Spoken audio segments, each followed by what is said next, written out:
To understand why the US coastline is so vulnerable to hurricane strike, you have to travel over 4,000 miles east to the place where hurricanes are born.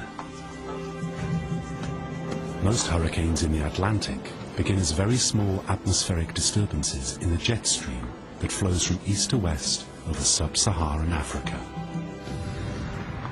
Scientists call this disturbance an easterly wave. What triggers the development of an easterly wave could be anything. It could be a little girl playing in the sand. It could trigger off a little dust devil, for example, that perturbs the atmosphere downstream in such a way that you get one of these waves.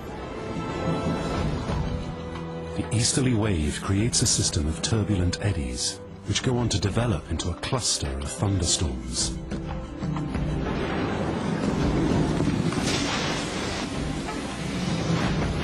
These travel west across the African continent and then encounter the warm tropical waters of the Atlantic.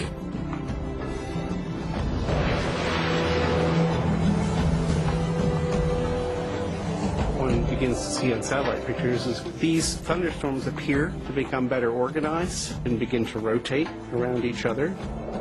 The rotation rate increases, the storms become more vigorous, and the winds continue to increase.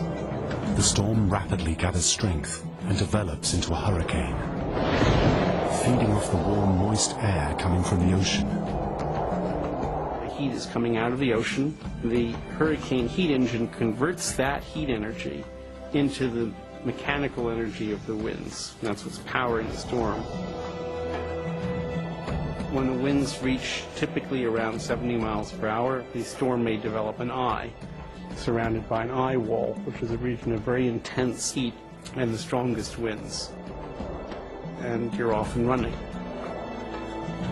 These are the hurricanes that make landfall in the US every year, causing enormous damage.